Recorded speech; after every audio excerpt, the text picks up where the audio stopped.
Okay, springtime's here and you want to check your mower out the first time before you start off mowing.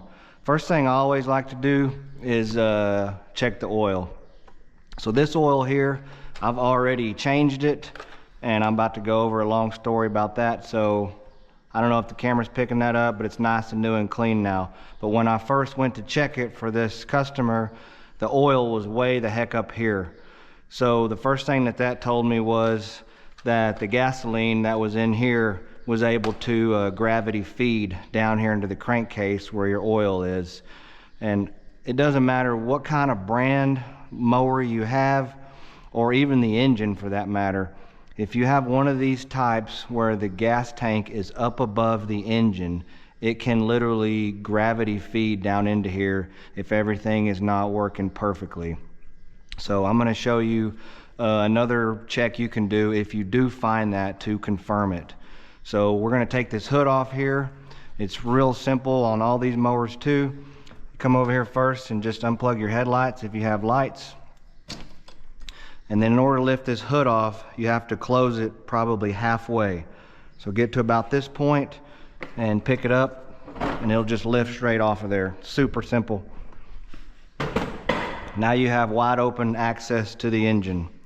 So what happens is, since the gas tank is higher, the fuel line runs from there over to here, which I always install these manual shut-off valves because I don't trust the needle and seat in the carburetor or the fuel shut-off solenoid, which I'm about to show you that as well. So I put this on earlier. It did not have this before. This is an add-on option I like to do. These are super simple and cheap, and it can save your engine. So I don't know how it does it, but the gas is able to go from here. It bypasses the fuel pump. That's what this is, a vacuum pump. And it goes around here to the carburetor, which is under here.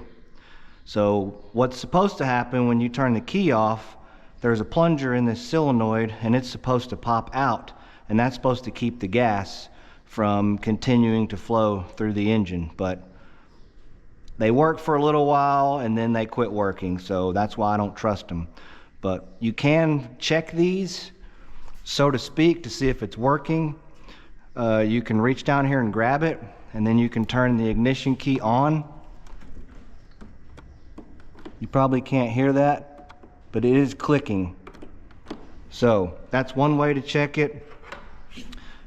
Then you can remove it. This one takes a 13mm wrench, and sometimes the gap between the carburetor housing and the solenoid is so narrow you have to actually like grind a wrench down. So this one, I ground the thickness of it down so it would go in there. So unplug it and then loosen it off. I had loosened this one earlier. Now just be mindful when you take these out, there's probably going to be a bowl full of gasoline down there. So this is what it looks like. So like I said, whenever you turn the key on, power goes to it and this plunger pulls back like this, and that allows the gas to run into the engine. Then when you turn it off, it pops out like this. You can see this one's even kind of sluggish. So they fill up with gas, and look at all that gas running out of there. And the gas sits in there and then it turns to varnish and these get sticky and quit working. So you can check it by plugging it back in, and then this has to be grounded in order to work. So you have to hold it on something metal like this and then turn your key on at the same time. See how it's popping up and down? So it's actually working pretty good. I wouldn't change it if it was mine, but like I said, the surefire way to fix this is to buy a little $5 1/4-inch shutoff valve like this, and then every time you shut this mower off, turn this valve off, let it run for a minute or two or whatever. You can even let it run completely out if you want, and that will solve a lot of problems with these engines, because once gasoline gets down in here and thins out the oil, if you continue to run it with the gas in there, you're going to destroy your engine. So hope that was very helpful for y'all, and if you got any questions, feel free to comment. Thank you.